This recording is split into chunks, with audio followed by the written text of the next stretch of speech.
Hello everyone, আয়াত answer মমের আরও একটি পর্বে আপনাদের সকলকে স্বাগতম। ভর্তা তো আমরা কম বেশি সবাই বানাই। আজকে আপনাদেরকে বানিয়ে দেখাবো মাঘাটের স্টাইলে ইলিশ মাছের লেজ ভর্তার রেসিপি। আর ইলিশ মাছের এই লেজ ভর্তাটি থাকলে আপনার ভাতের সাথে আর কোনো এক্সট্রা আইটেমের প্রয়োজন নেই। তাহলে চলুন ঝটপট করে রেসিপিটি দেখে নিচ্ছি। ভর্তার জন্য আমি ইলিশ মাছের 3টা লেজ নিয়ে নিয়েছি। আর লেজগুলো কিন্তু আমি একটু বড় করে কেটে নিয়েছি যেহেতু ভর্তা বানাবো।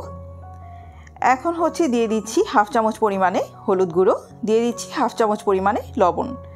এখন এগুলোকে ভালো মতো মিশিয়ে আধা ঘন্টার মতো রেখে দিতে হবে, তাহলে এটার ভিতরে ভালো মতো লবণগুলো ঢুকে যাবে। আর তা না হলে আপনারা চাইলে কিন্তু একদম সাথে সাথেও ভেজে নিতে পারেন। এখন দিয়ে নিচ্ছি পরিমাণ মতো তেল। আমি ইলিশ মাছের লেজগুলোকে এখন ভালো করে একটু সময় নিয়ে ভেজে নিব, যাতে ভিতরে ভালো মতো ভাজা হয়ে যায়।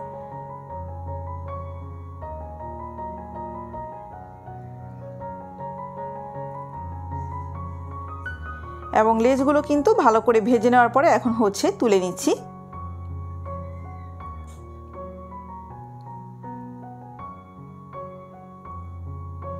এবং সেই একই তেলে দিয়ে দিলাম 3 টেবিল চামচ পরিমাণে পেঁয়াজ কুচি।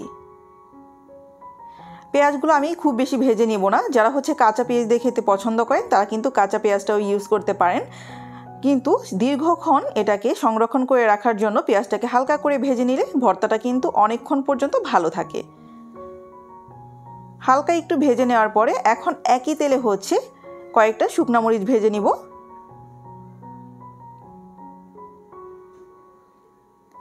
এবং শুকনা মরিচগুলো কিন্তু ভাজা শেষ, এই পর্যায়ে আমি তুলে নিচ্ছি।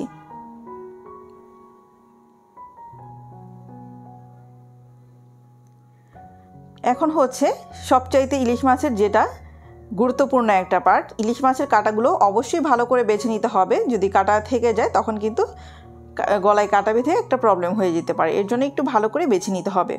সময় নিয়ে ধৈর্য ধরে বেছে নেওয়ার পরে ভালো মতো এরকম ম্যাশ করে নিতে হবে। ভালো মতো ম্যাশ করে নেওয়ার পরে এখন আমি মরিচগুলোকে বেছে নিচ্ছি। এখন ভালো মতো মরিচগুলোকে ভেঙে নিব।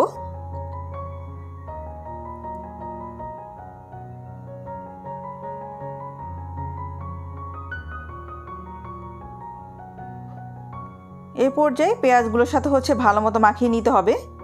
আর মাওয়া কিন্তু ইলিশ মাছের লেজ ভর্তার সাথে কিন্তু অনেক সময় রসুন কুচিটাও হালকা করে ভেজে অ্যাড করে দেয়। আপনারা চাইলে রসুন কুচিটাও কিন্তু অ্যাড করতে পারেন। এখন ভালো করে মাখিয়ে নেওয়ার পরে দিয়ে দিচ্ছি সামান্য একটু লবণ।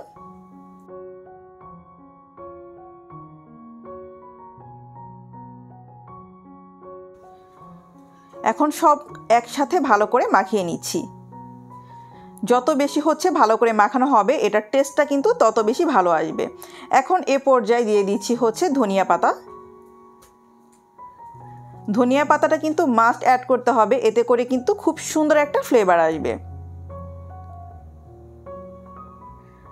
আর আমার এই রেসিপিটা যারা দেখছেন তারা কিন্তু একবার হলেও এটা ট্রাই করে দেখতে পারেন। এখন এ পর্যায়ে দিয়ে দিচ্ছি আমি যে তেলে ভেজে নিয়েছিলাম সেই ভাজার তেলটা এক্সট্রা ছিল, সেটা আমি দিয়ে দিলাম।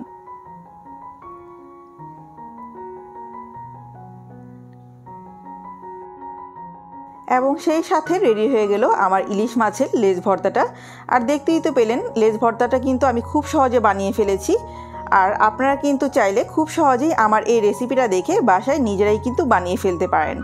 আরও নতুন নতুন রেসিপি পেতে হলে অবশ্যই কিন্তু আমার চ্যানেলটা সাবস্ক্রাইব করে রাখতে হবে। আর যারা ফেসবুক থেকে দেখছেন অবশ্যই ফলোইং বাটনে ফলোইং দিয়ে রাখবেন, তাহলে আমাদের সমস্ত নোটিফিকেশন আপনাদের কাছে চলে যাবে। আজকে এ পর্যন্তই, আল্লাহ হাফেজ।